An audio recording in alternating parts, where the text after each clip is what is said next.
Hello, Bronco with All Octane here, and in this video I'm going to open up some of the brand new Matchbox Collectors that I was able to find on the pegs.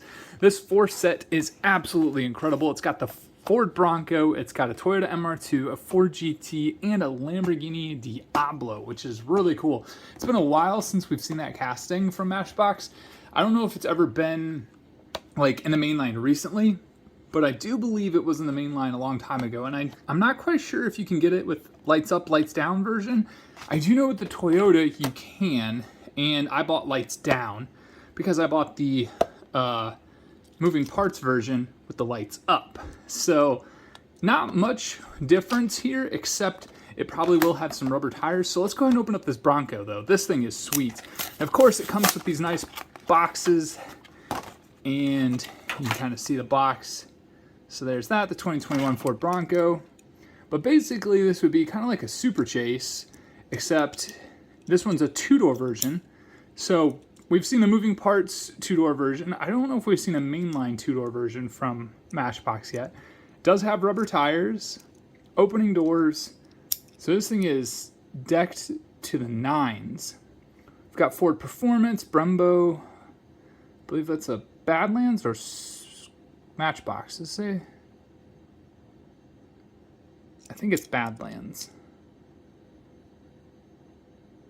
or Matchbox. Not quite sure. It's not focusing. Either way, that is a cool truck. Slightly random, but I did just notice this, that the packaging for the Bronco, I believe, is the same packaging they use for one of the other collectors, like the Nissan or the Land Rover, because they have the deck lid, the rear deck lid opening. Even though this does not open, like I checked, I made sure this does not open. So yeah, they're reusing packages, which good on them for reusing packages, but that's kind of funny because this does not have a moving part that opens there. Odd. Glad to add that to the collection. Let's go ahead and open up the MR2 because this thing is cool too. And this one has the kind of more like the target top versus the hard top. And this will have, oh yeah, see, it's got the T-top, target top. Doesn't come off, but the doors do open. The fit and finish on this one is not as good as the moving parts one. The moving part one looked a little better. Let's do side by side. Yeah, see, the fit and finish, well, it's about the same. But this one does have the rubber tires. I do like the white 6-spoke rims. That is kind of cool. Be very Stradman-esque. It's got the MR2, great tampo work. Again, opening doors, and this one is a right-hand drive. So again, not quite sure if the moving or if the collector version has variants of lights up, lights down, or right and left-hand drive, but this one is a right-hand drive with lights down. Pretty sweet. Next up, we're gonna go to the Ford GT because I want to open up that one last. Even though this one's probably the coolest of the bunch, I would imagine this. I actually found a whole 2 sets. Like there were 2 Broncos, 2 MR2s, 2 GTs, and 2 Lambos, and I only need 1 set. I don't need multiple sets. Now, what does disappoint me is this doesn't even have any tampo on the engine. Like, that's kind of disappointing. I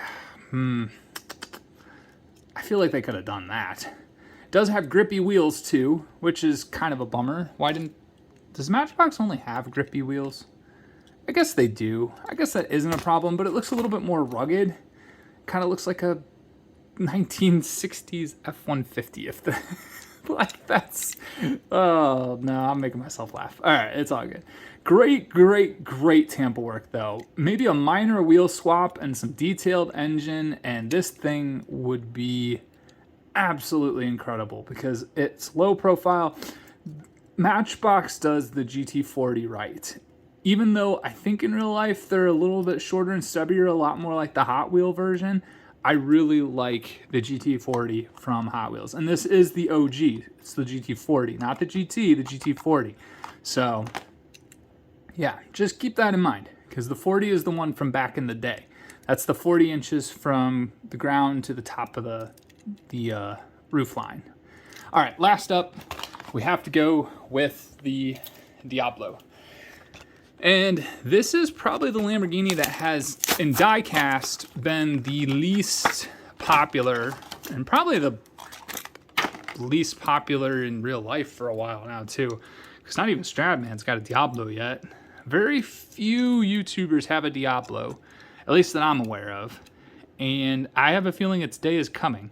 Hoovy had one. He had a silver one.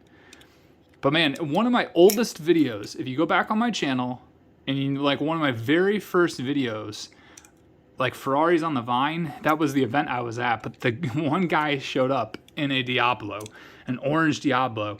That thing was incredible. It's like one of my very, very first videos. If you guys want to go way searching back on my channel, you'll see it's a thumbnail. It's got an orange Lamborghini, but this thing is absolutely incredible. Very, very basic, very primitive. It's got a nice tampo work up front, nice tampo work in the rear.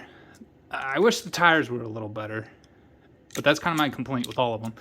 Engine bay, see, there you go. That's what they should have done with the Ford. That is the Raging Bull V12. Yep, that's a Lambo engine right there. That is good stuff. That's what I want to see out of a collector's edition Matchbox vehicle. But there you have it. There are the 4 collectors versions that I was able to find on the pegs. Let me know what you guys think in the comments below. And until the next one, have a good one.